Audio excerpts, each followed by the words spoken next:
Ho aminareo rehetra ny ry havana malala ny fahasoavana mampiadanana avy amin'Andriamanitra ray sy Jesosy Kristy, ilay vavolombelona marina sy ilay matoa amin'ny maty ary lehibe ny mpanjaka ny tany.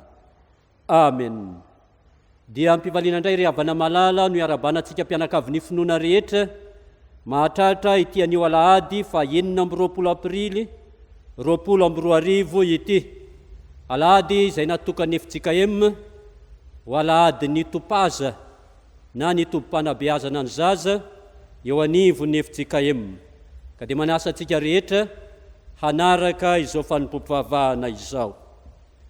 Vavolombelon'ny fitsanganan'ny tompony mino, entanina hatrantsika ry havana hiaina zany loha hevitra zany mba hahatonga antsika tokoa vavolombelona mahatoky sady satoko indrindra amin'izao vanim-potoana sarotra dia sarotra lalovantsika izao.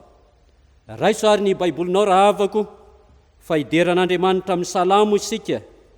Salamo 570, ny 1 hatramin'ny 7, aorian'izay kosa ny hira 930, ny 1 sy ny 3. Ry havana malala rehetra amin'ny Tompo, hiara-mitsanga isika hideran'Andriamanitra.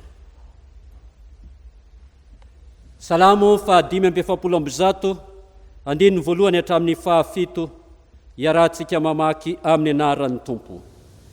Anandratra anao aho ry Andriamanitro mpanjako, sy ankalaza ny anaranao mandrakizay tory. Ankalazanao isan'andro aho, sy hidera ny anaranao mandrakizay tory.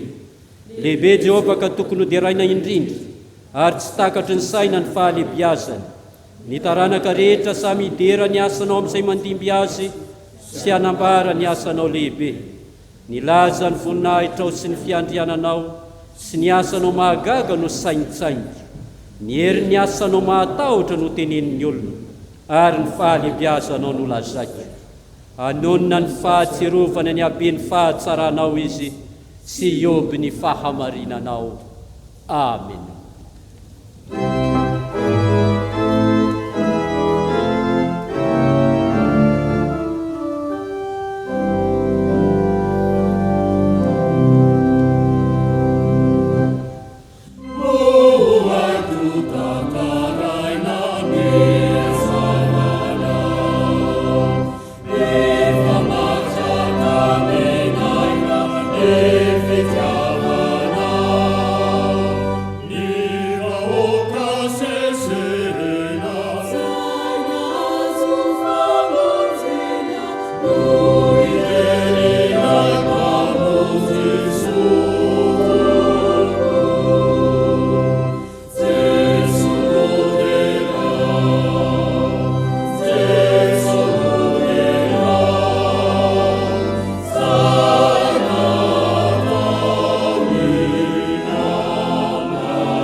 Fameno zany fideranan'Andriamanitra zany, ndeha iombom-bavaka isika. Ry Tompo Andriamanitra rainay tsara indrindro, rainay amin'ny alalan'i Jesosy Kristy ilay fananganana ny maty sy fiainana ianao. Isaoranay Andriamanitra ny anaranao be voninahitra, satria sitrako ny mbola hahafahanay miara-mivavaka, miaingy eto amin'ny tempolinao masina, ary miampita any amin'isa-tokantrano manerana ny vazatany rehetra. Midera sy mankalazanao zahay fa mendrika ho anao indrindra izany. Koa masiny tompo ao zao fanompopovavahany izao, mba hanambara tokoa ny fanatrehanao, ny famanginao ny olonao tsiraray avy, fa tena mila ny famanginao izahay. Aoka ny vahoakanao izay tafavory amin'ny anaran'i Jesosy Kristy zanakao, mba hiasan'ny fanainao masina, ka aideranao, iaino tsara sy akatoa ny teninao, ho tarihanao amin'ny fibebahana marina, ka handray ny famelan-keloka sy ny famonjena avy aminao, ary dia hita fifaliana sy fiadanana tokoa miaraka aminao isanandro. Amin'ny anaran'i Jesosy Kristy Tompo sy mpamonjy anay no anaovana izany vavaka izany. Amen.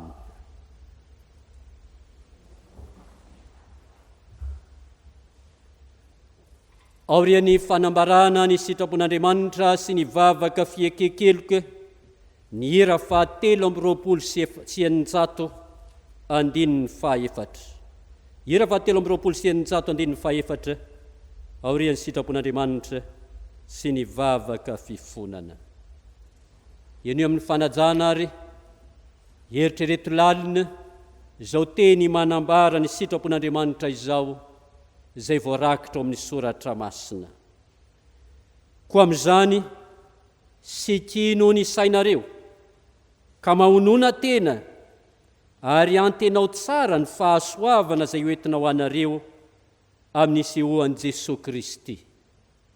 Tahaka ny zanaka manoa, tsy mitondra tena araka ny filanareo fahiny tamin'ny tsy fahalalanareo, fa araka ny fahamasinana ilay niantso anareo, dia aoka mba ho masina koa ianareo amin'ny fitondran-tena rehetra, satria voasoratra hoe, ho masina ianareo satria masina ao Tompo Andriamanitra reo. Amen. Sambatra ny mahitsy lalana izay mandeha araka lalàn'i Jehovah. Sambatra izay mitandrina ny teny vavolombelony ka mitady azy amin'ny ho rehetra. Amen. Sy natanteraka ny sitrapon'Andriamanitra isika ry havana malala, betsaka ihany koa ny heloka sy fahotana ny ainantsika, ka nde isika iondrika mpanetreheteny ho anatrehan'Andriamanitra, iaika izany heloka sy fahotantsika izany. Aoka ny fotsika tsiraray avy hanaraka izao tonom-bavaka izao. Hivavaka isika. Andriamanitra, misaotra anao izahay noho ny sitraponao izay tsy nafeninao anay. Mahatsiaro tokoa anefa izahay ry Tompo, fa tsy misikina ary tsy mahony tena miandry ny fahasoavana entinao anay.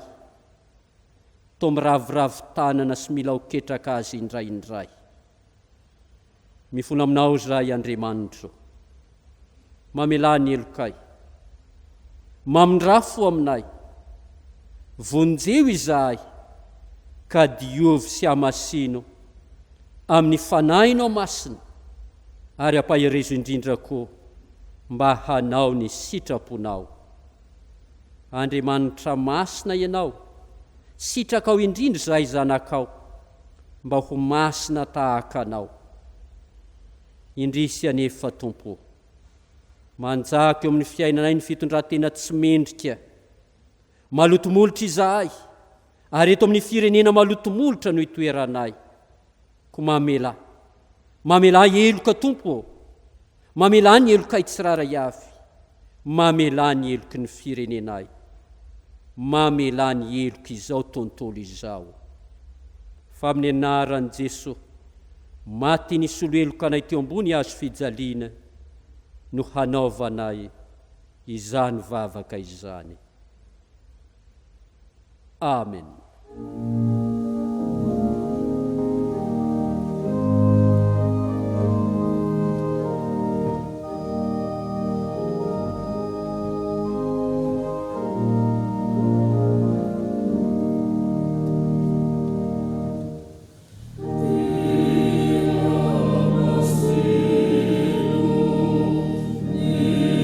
Salve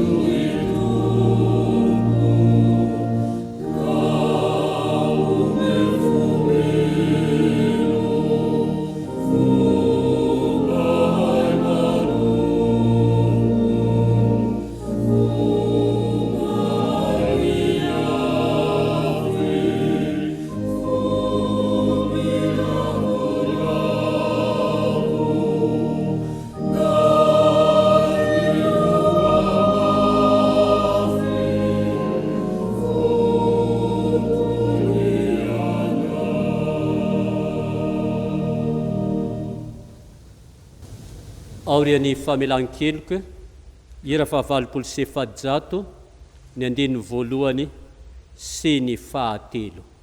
Ndea iara-mitsanga antsika riavana handray ny teny somahafaly atolotra Andriamanitra ho antsika ho famelana ny elontsika. Oye ny Tompo Andriamanitsika, ataoko ahoany no fahafoianao ry Efraima, na ho fanolotra anao ry Israely. Ataoko ahoany no fanao anao tahaka ny Adma, ataoko ahoany no fametraka anao tahaka ny Zeboima. Onena ny foko, mafy loatra ny alahelo, tsy anontolo fo aho na andringana ny Efraima intsony. Fa Andriamanitra fa tsy olona, dia ny ray masinao aminao, ka dia tsy ho avy ampahatezerana amin'ny rehetra aho. Koa voavela ny elokareo, noho ny anarany masina, midy rany tompontsika, misaora ny anarany masina. Amen. Sambatra ny olona izay voavela ny elony, sy voasarona ny fahotana. Sambatra ny olona izay tsy sainy Jehovah eloka, ary tsy misy fitaka ny fanahy. Amen.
Fanekempinoana laharana faefatra riavana malala no ijoroantsika vavolombelon'ny fitsanganan'ny Tompo iombonantsika ihany koa amin'ny fiangonana masina manerana izao tontolo izao.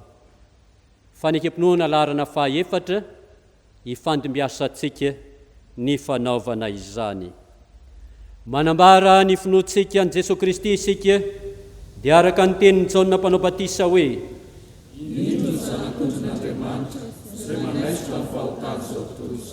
sy araka ny teny nataony Andre hoe: sy araka ny teny nataony Samaritana hoe: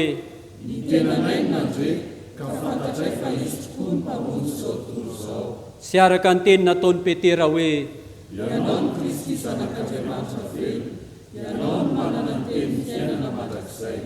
ary araka ny teny nataony Tomasy hoe: Tompoko sy Andriamanitro. Amen.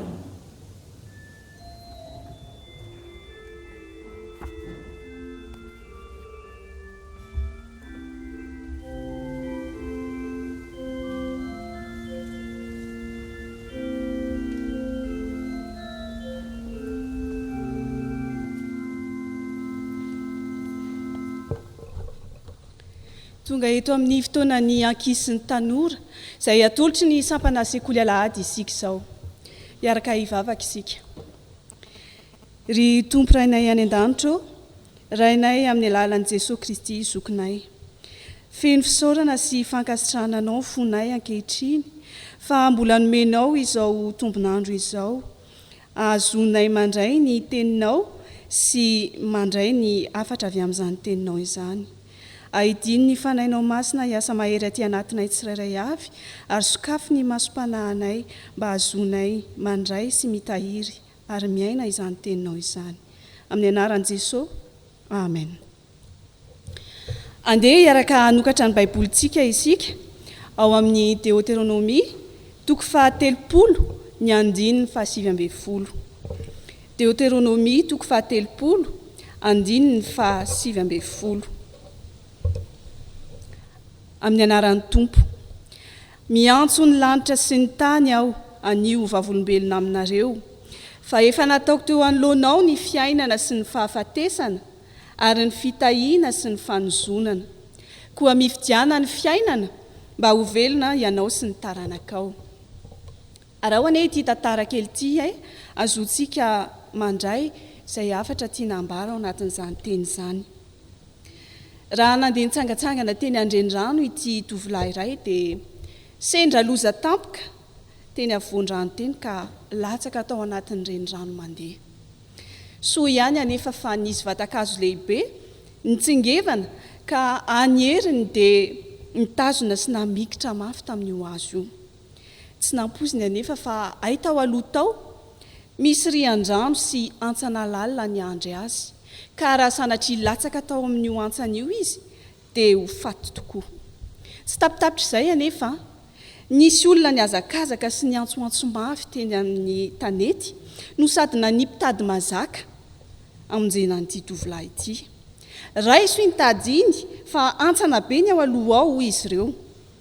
Mila manapa-kevitra aingany ity tovolahy na hiantehatra amin'ilay hazo efa nifikirany dia ho faty, na kosa andray sy hiazona ny tady dia ho voavonjy sy velona. Inoko marimarina fa raha isika teo amin'ny toeran'io tovolahy io dia ho ny safidy ny andray ilay tady mazaka isika, sa tsy izany? Rankizy, ry tanora, azo oharina amin'izany ny safidintsika rehetra. Mandrakariva eo amin'ny fiainantsika dia te hifikitra amin'ny zavatra izay toa mamonjy antsika vetivety isika. Mety ho mahay be ianao ampianarana, mety ho tsara tarehy ianao ka malaza be ao an-tsekoly, na koa mety manam-bola be ny ray aman-dreninao ka azonao daholo ny zavatra rehetra izay irinao. Tsarovy anefa fa tsy hamonjy antsika tanteraka ireny. Tadidio fa hitan'i Jesosy io lalana izorantsika io, izay hitondra antsika ho amin'ny fahafatesana, ary izany indrindra no mahatonga an'i Jesosy manolo-tanana, te hanavitra antsika satria tia no velona isika fa tsy tia no faty. Noho izany, raha te ho velona isika dia mila manapa-kevitra aingana mba hifamatotra amin'i Jesosy tokoa ny fiainantsika. Amin'ny fanavaozantsika ny fanoloran-tenantsika, hanaradia azy, hanao ny sitrapony, hanompo azy amin'ny fitiavana sy ny fifaliana eo amin'ny androm-piainantsika rehetra, fa indrindra hijoro vavolombelon'ny famonjeny amin'ny mpiara-belona amintsika. Fa miantso ahy, miantso anao, miantso antsika Andriamanitra, te hanolotra ao antsika ny tena fiainana, dia arak'izay voasoratra ao amin'ny Deutéronomie toko 30 ny andininy 7 manao hoe: miantso ny lanitra sy ny tany aho anio vavolombelona aminareo, fa efa nataoko teo anoloanao ny fiainana sy ny fahafatesana, ary ny fitahiana sy ny fanozonana, koa mifidiana ny fiainana mba ho velona ianao sy ny taranakao. Amen. Izao dia ataontsika ny hira fa 720 ny andininy voalohany.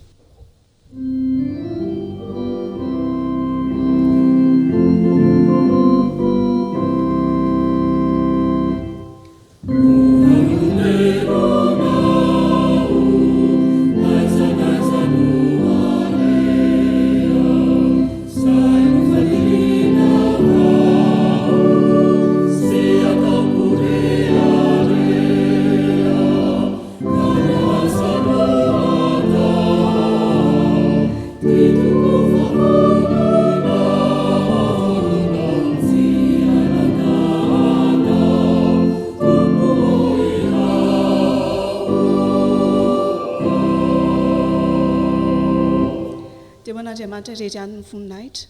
Amen.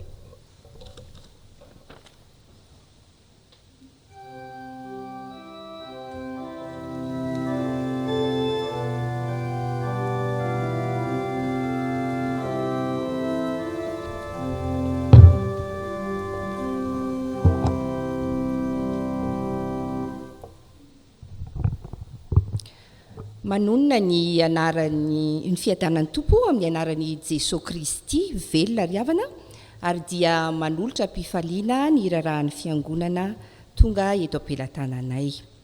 Anio alahady 20 aprily moa dia alahady ny asa Topaza manerana ny sahany FJKM, koa dia nao ny fitondranam-bavaka izany asa izany isika sy ireo zaza tehizaina ary ireo mpanabe rehetra. Toy ny efa natao teo aloha ary mbola mitoy hatrany, ny fanompom-pivavahana an'io ry havana dia ampitaina amintsika amin'ny isa-tokantrano miainga avy eto amin'ny fiangonana izay tarian'ny mpitandrina Andria Mampiantso Gersoma Daniela sy ny mpitandrina Mizajara Andria Parahasina Razafindramavo. Ny tompy fiadanana izay tompy fiambenana amin'ity volana aprily ity kosa no manatanteraka ny vavaka fitsilovana sy ny famakiana ny tenin'ny soratra masina. Amafisina trany ry havana fa ny laminasa eo anivon'ny fitandremana dia iarahantsika mandrindra aorian'ny fandaminana apetraky ny fitondram-panjakana. Tafiditra amin'izany ny fanaovana batisa, fanamasinana fanambadiana, fampianarana sy ny fanokanana katekomena.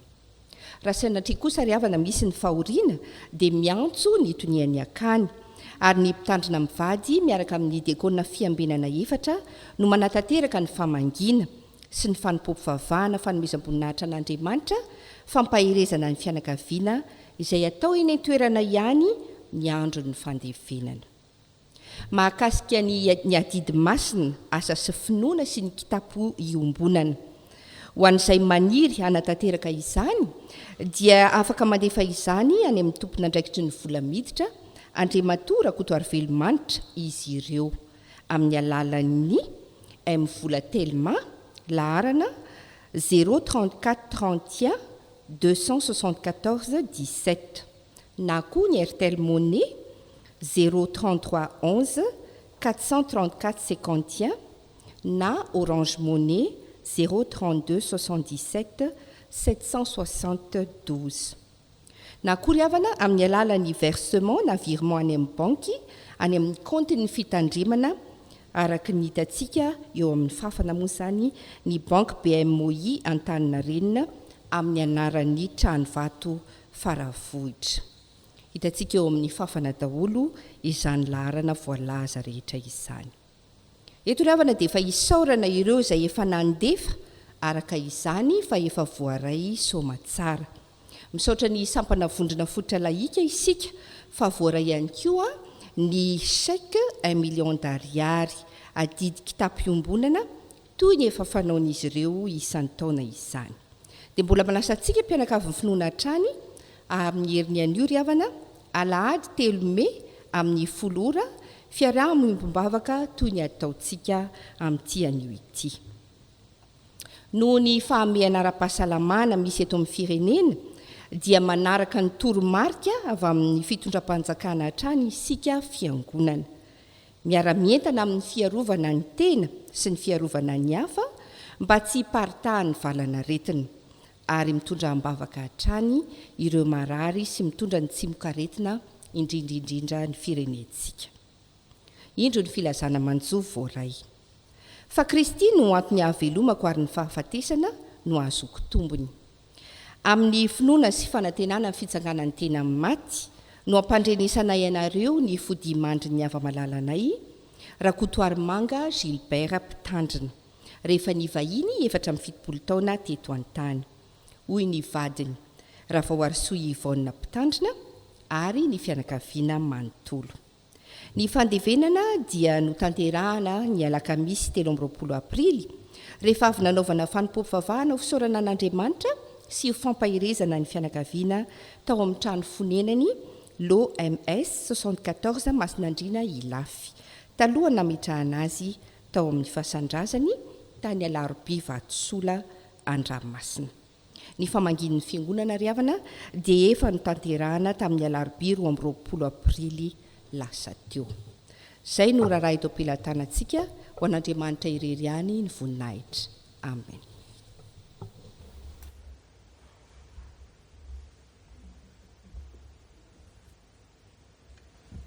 Dia rabaina isika rehetra ry havana malala vangin'Andriamanitra amin'ny alalan'izao fanompom-pivavahana izao, na isika eto an-trano fiangonana, na isika mpianakavy ny finoana rehetra any amin'ny isa-tokantrano any. Mahereza ry havako, tsarovy mandrakariva fa tsy mahafoy ary tsy manadino antsika Andriamanitra mbola afaka miara-mivavaka sy mifampahery amin'ny tenin'Andriamanitra isika. Dia misaotra anao manaraka tsy tapaka izao fanompom-pivavahana izao. O fanampin'ny raharan'Andriamanitra ry havana malala, dia misy reto 4 tsy fandaminana ireto ampitaina amintsika mpianakavy ho finoana rehetra. Voalohany, misaotra an'Andriamanitra isika noho ny fanambarana nataon'ny filohan'ny FJKM ny amin'ny fisokafan'ny fiangonana, fifaliana sy fanantenana lehibe ho antsika izany. Faharoa, misy fepetra maro tsy maintsy hajaina sy arahana tsakany sy andavana nefa iny fanambarana iny, ka isan'ny lehibe amin'izany ny isan'ny mpiara-mivavaka izay ferana tsy hihoatra ny 50. Koa fampiarana izany ho antsika eto amin'ny fitandremana trano vato faravohitra dia hisokatra ny trano fiangonantsika manomboka amin'ny heriny anio, izany hoe ny alahady 3 Mey 2022. Fahatelo, ny fotoana sy ora hisokafan'ny fiangonana, ny fandaminana antsika handeha isaky ny 50 olona ary ny fepetra samihafa dia mbola ampitaina amintsika amin'ireo fampitambo avao isan-karazany ampiasain'ny fitandremana. Koa dia manara vaovao tsy tapaka isika ry havana malala. Dia mirahasoa mampahery antsika rehetra ary ho an'Andriamanitra irerany ny voninahitra. Mitoy ary ny fanompom-pivavahana ry havako, ny hira 720, ny andininy voalohany sy ny faharoa no ataontsika izao, hitsangana hory izay ray tompony anjara, hitary-bavaka sy hamaky ny soratra masina.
Hivavaka isika tompoko. Andriamanitra, mitondra fahalalana mahagaga eto masonay ny teninao, koa mba azahoanay mandray izany anefa dia mangataka ny fanahinao masina izahay, hanome anay saina mahay mitadidy ary fo manaiky sy matoky anao. Omeo anay ary ny fanahinao ary mitenena ianao fa voninky aino izay mpanomponao. Amen.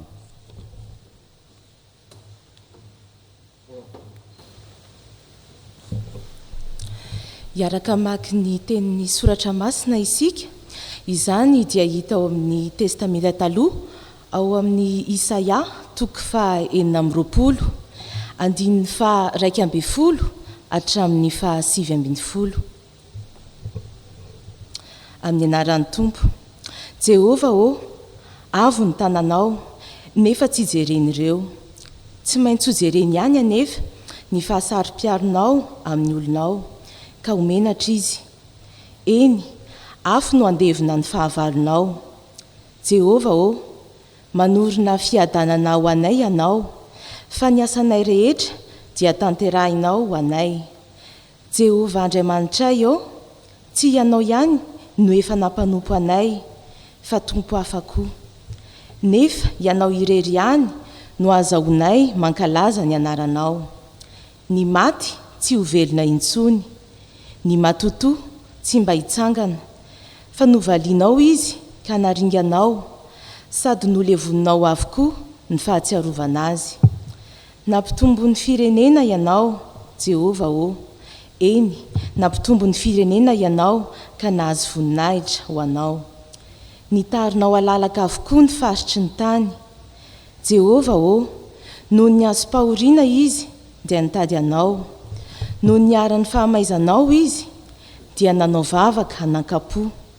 Tahaka izay bevoka efa madiva hiteraka ka miolanolana sy mitaraina noho ny faharariana, dia tahaka izany izahay teo imasonao, Jehova Efa bevoka izahay, efa nihetsi-jaza izahay, efa tahaka ny teradrivotra izahay. Tsy nahavita famonjena ho an'ny tany izahay, ka tsy niteraka ny mponina amin'izao tontolo izao.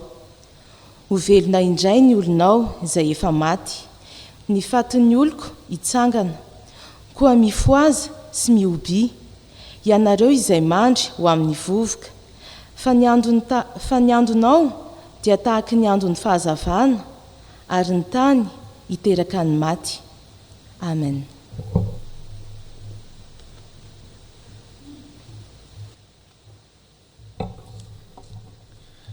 Ny Jaona 2:20, ny 9:20 ka hatramin'ny 5:20 amin'ny anaran'ny Tompo.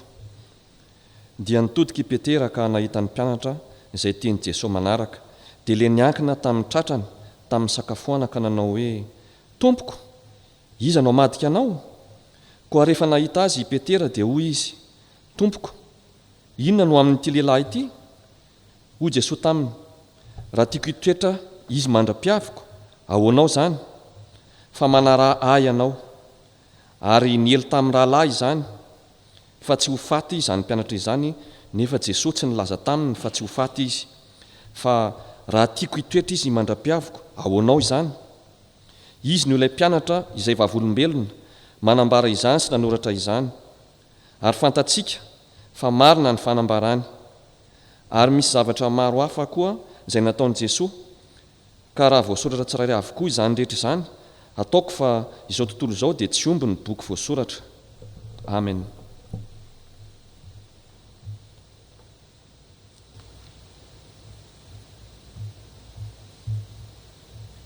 Korintiana 2:4, 9:20 hatramin'ny 20 amin'ny anaran'ny Tompo. Ary tsy ketraka izahay, fa na dia mahalevina aza ny toetray ivelany, dia avaozina isan'andro kosa ny toetray anatiny. Fa ny fahorianay maivana izay vetivety foana dia maika miasa fatratra indrindra ka mahatanteraka voninahitra mavesatra maharitra mandrakariva ho anay. Raha tsy mijery ny hita izahay, fa ny tsy hita, fa ny hita dia ho vetivety foana, fa ny tsy hita haritra mandrakizay. Ray masino, manamasinana amin'ny fahamarinana, ny teninao fahamarinana. Amen.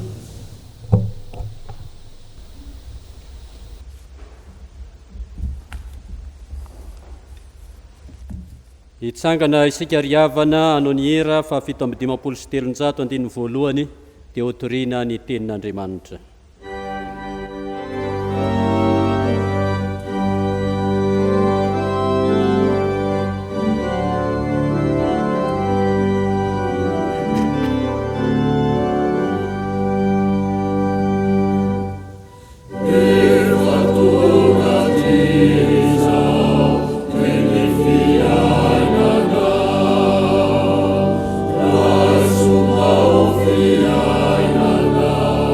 Yeah.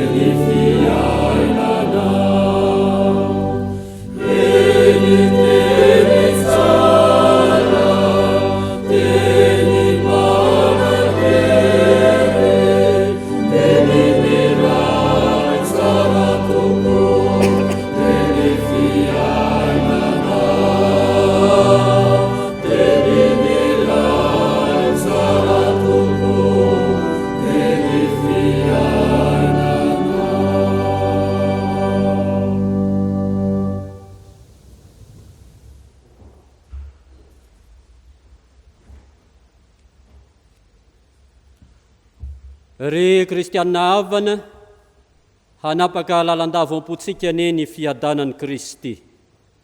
Amen.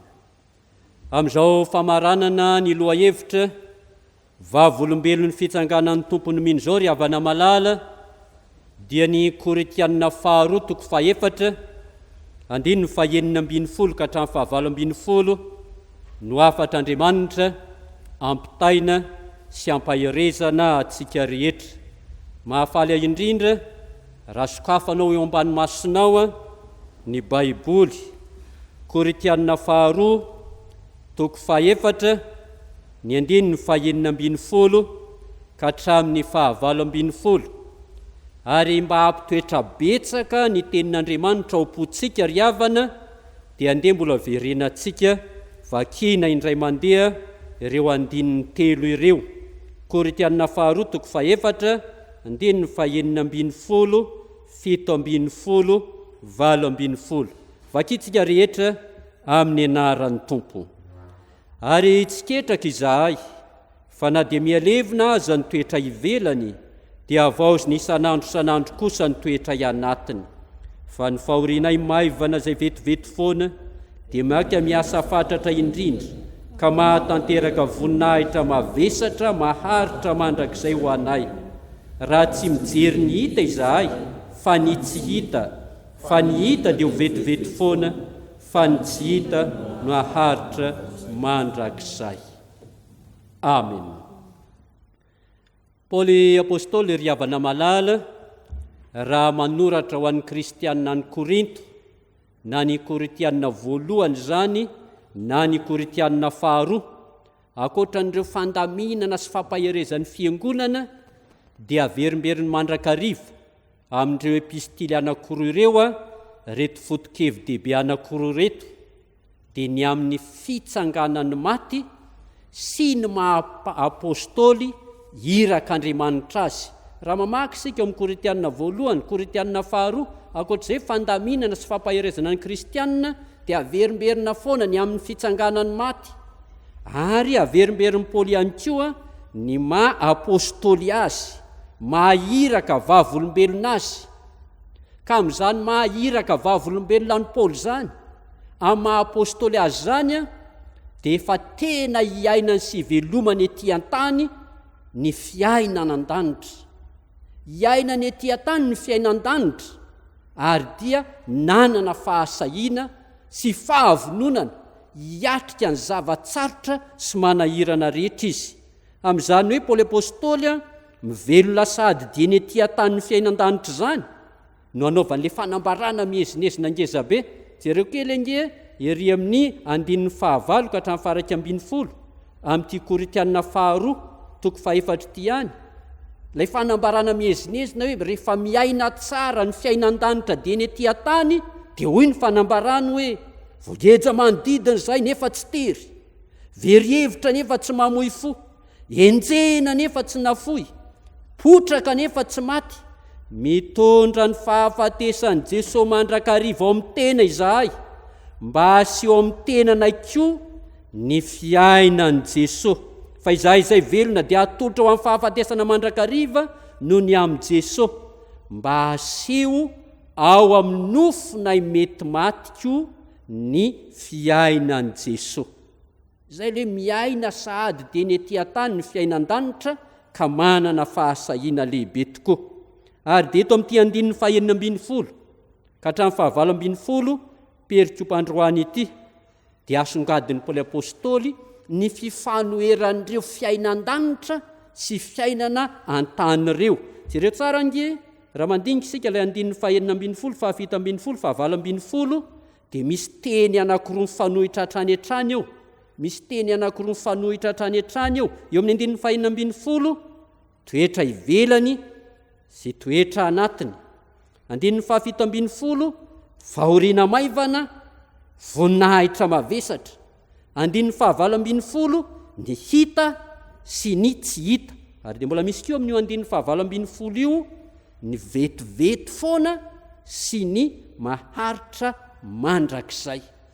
Ao anatin'izany fifanoheran'ny fiainan-danitra sy ny fiainana tany zany ao ihany koa no ampitainy izao tenin'Andriamanitra izao ny afatra ho antsika kristianina, vavolombelon'ny fitsanganan'i Kristy, ary anefena sy anymola volana antsika ho tena vavolombelona mahatoky sy sa tokoa.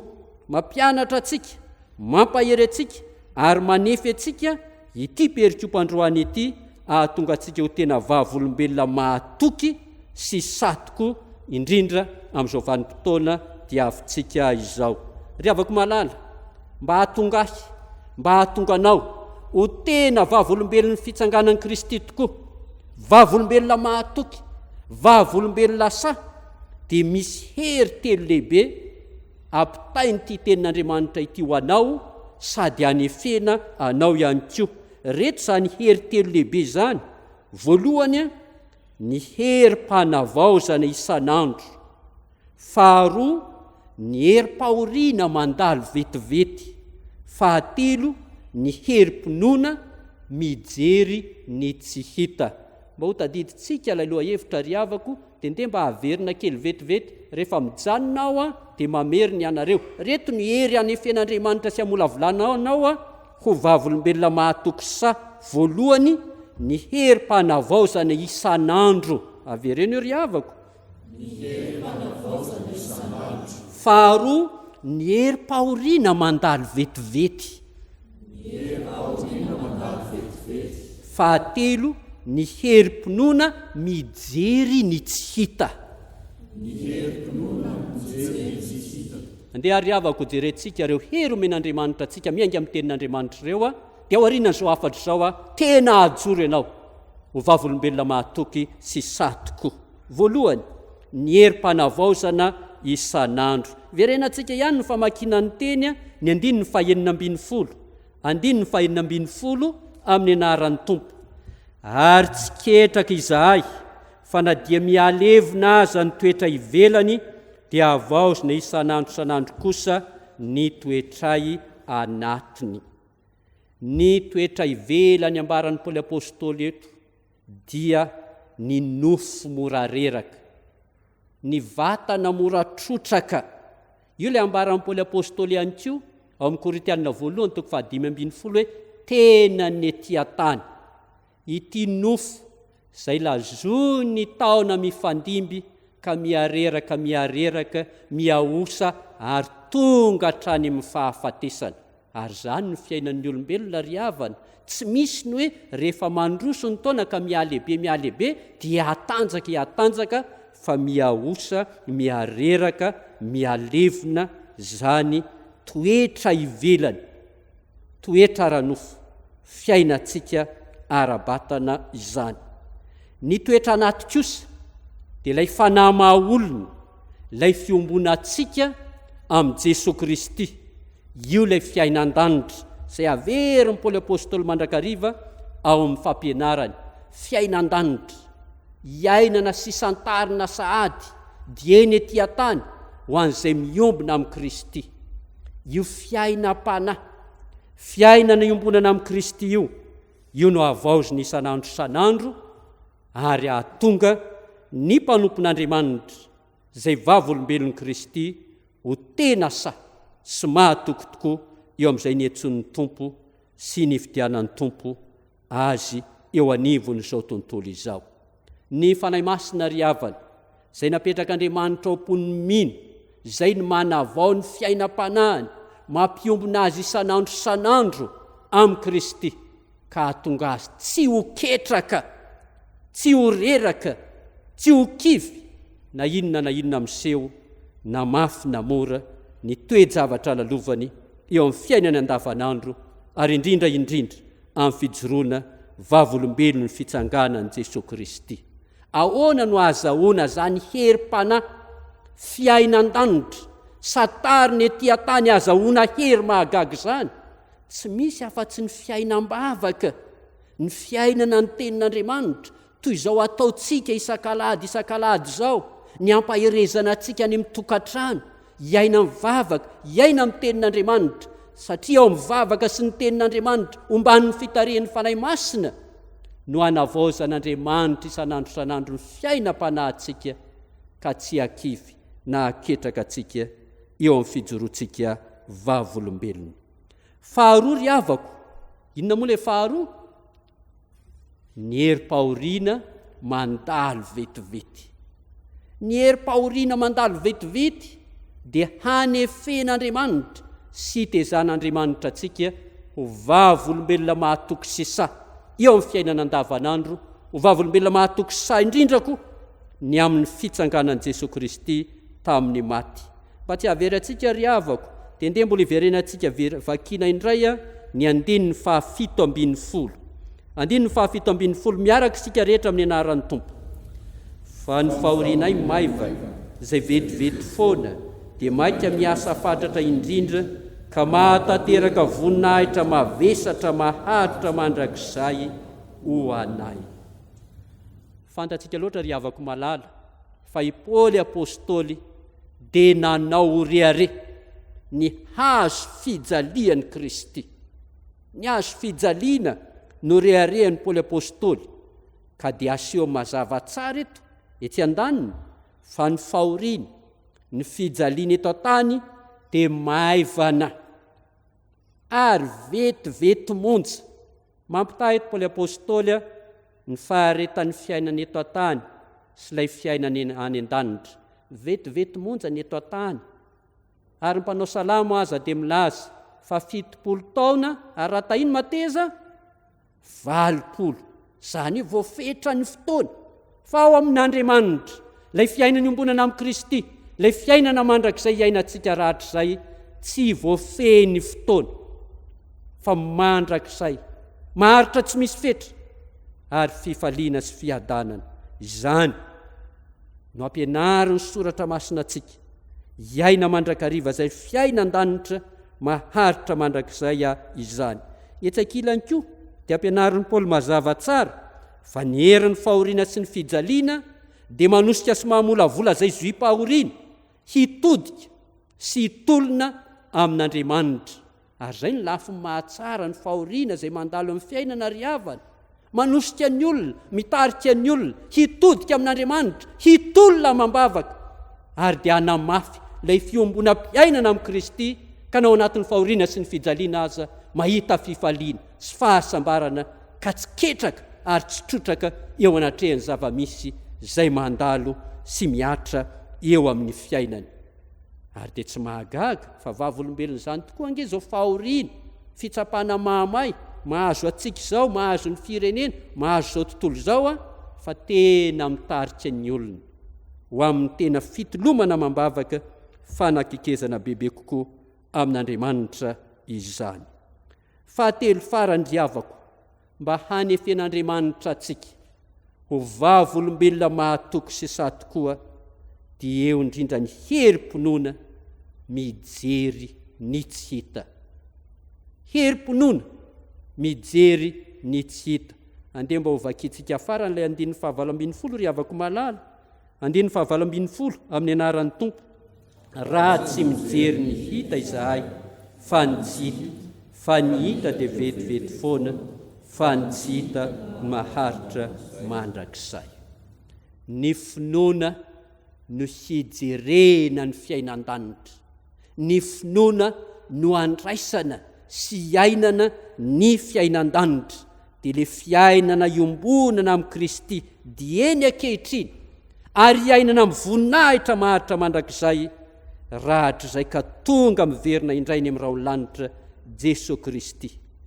Tsy hitany masontsika intsony Jesosy Kristy fa finoana no iombonantsika aminy, finoana no hijerentsika azy ka andraisantsika hery, andraisantsika fahasoavana, andraisantsika fifaliana sy fahasambarana avy aminy na dia ao anatin'ny fahoriana azy.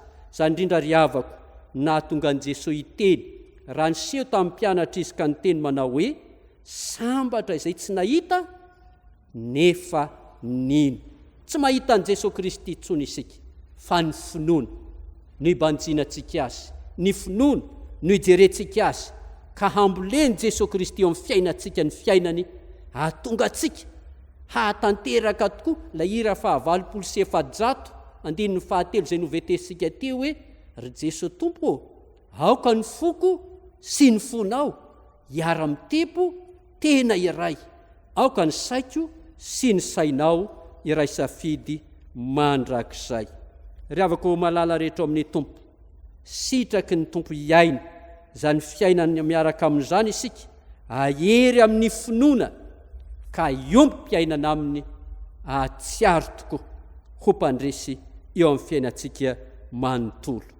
Ity hoe mijery ny tsy hita eto amin'ny 9:20 ity ry avako malala amin'ny dika teny hafa dia lazaintsy hoe mibanjina ny tsy hita, mifantoka tsara amin'ny Jesosy Kristy, miompi-piainana feno amin'ny Jesosy Kristy. Ka rehefa mifantoka tsara, mibanjina ny Jesosy Kristy, dia tsy ketraka amin'ny fahoriana na dia miaosa sy mialivona aza ilay toetra ivelany. Tsy kivy amin'ny ady sarotra fa mibanjina ny Jesosy Kristy, tompon'ny finoana sy mpanefa azy. Ry avako malala rehetra amin'ny tompo, mamakivaky lalatsarotra tokoa isika, tsy fantatsika izay ho avoaky ny ampitso, fa dia samy miandro foana isika anahoana re izy ity.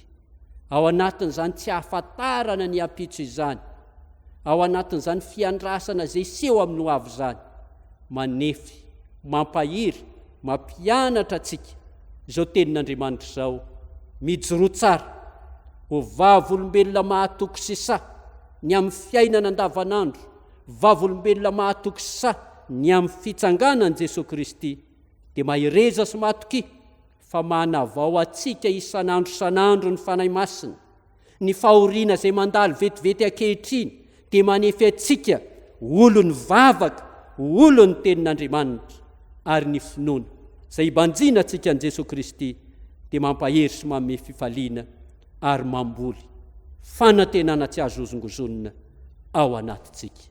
Dia ho an'Andriamanitra ny voninahitra ho amintsika rehetra ny fampaherezan'ny tenin'Andriamanitra. Amen.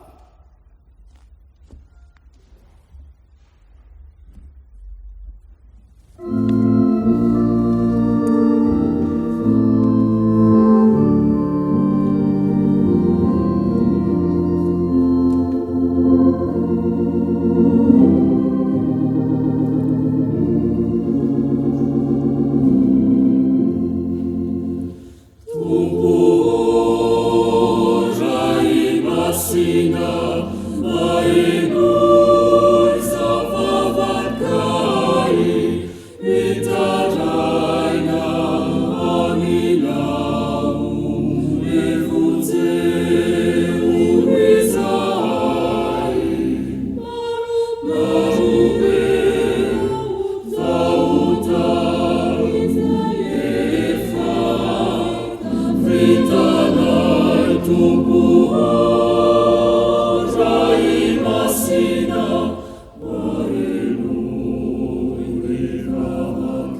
Mbola iary vavaka sika ry havana. Misaotranao zay ry Tompo Andriamanitra io ny amin'ny teninao fa tsaronay ankehitriny fa avaozonao mandrakariva tokoa ny nofinay izay mety reraka. Mora reraka tokoa izay Andriamanitra raha sedrain'ny olana. Indrindra moa raha azon'ny aretina dia tena mora marary. Ka izany indrindra no atsiarovanay ankehitriny ny teninao fa isan'andro kay dia avaozonao ny herinay mba hahafanay miatrika ny olona mampasahiranana atrehanay. Misaotranao ihany koa nefa fa tsy izany ihany no tanteranao aminay fa ny fahoriana izay sedrainay dia mandalo sy vetivety ihany. Fa mampanantenanay kosa ianao ny fiainana mandrakizay dia ilay sady manandanja no maharitra mandrakizay.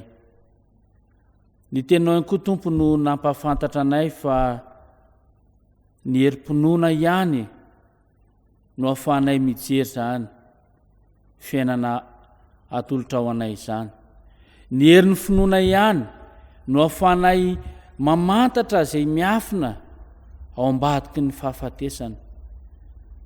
Dia tsy izy izany Tompo fa ianao ilay Andriamanitra nandresin'ny fahafatesana tao amin'i Jesosy Kristy mpamonjy anay.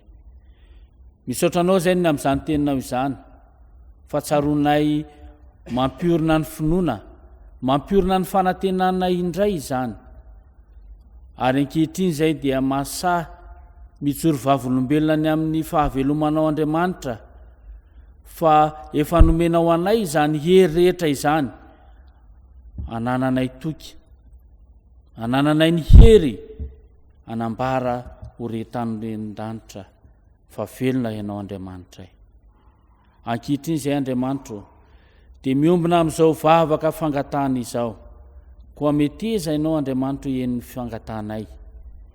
Mangataka ary izay ho an'ny topaza izay tsarona manokana amin'ity andro anio ity, izay toerana hoentina hamonjena ireo zaza ao anatin'ny fahasahiranana.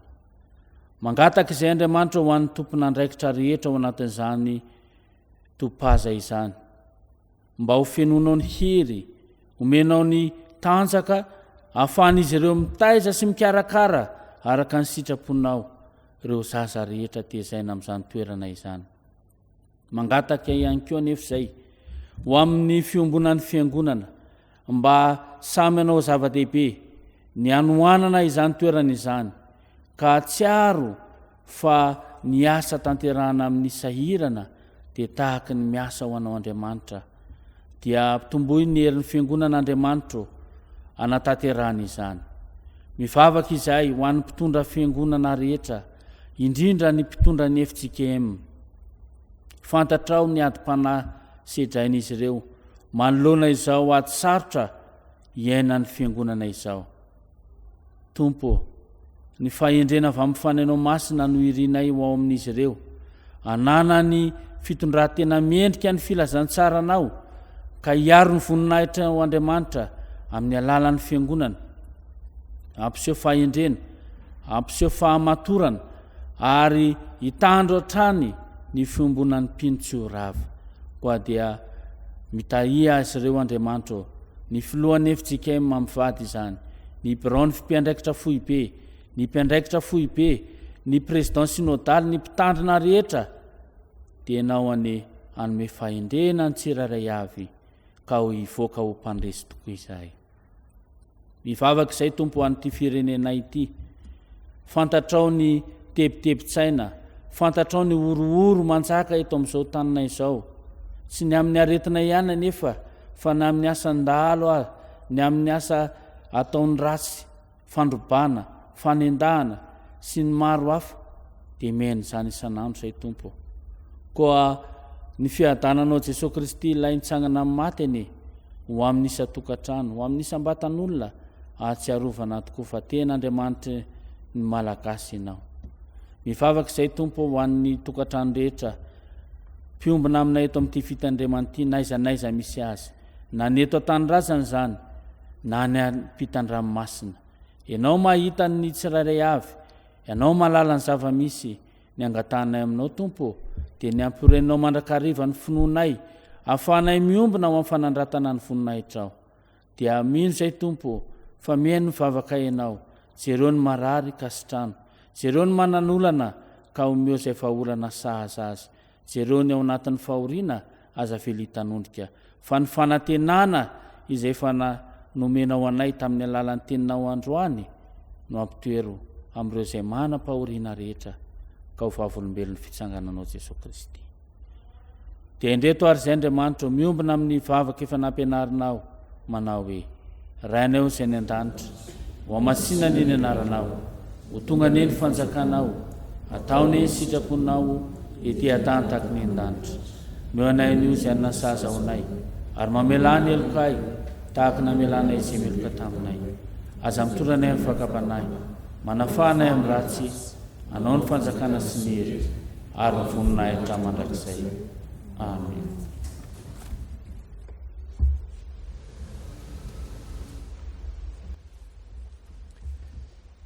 Dia isaorantsika Andriamanitra riavana nampiray fosifanahintsika tamin'ny alalan'izao fanompoam-pivavahana izao mirary soa ary mampahery atsika mandrakariva. Nde amarana ny fotoana isika ny hira 720 andiny ny 2 no ataontsika dia ho apetraka ny tsodrano. Aoka hiara-mitsangana isika.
Tanteraka amintsika rehetra ny tsodrano izay tononona amin'ny anaran'ny Tompo.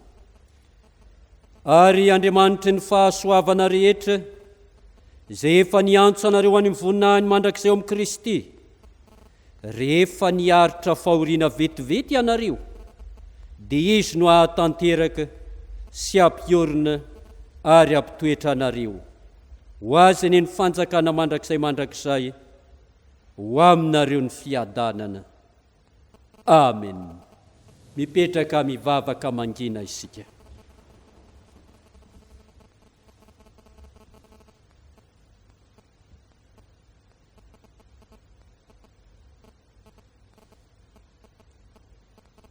Ho an'Andriamanitra iorerianany ny voninahitra amin'ny anaran'ny Ray sy ny Zanaka ary ny Fanahy Masina.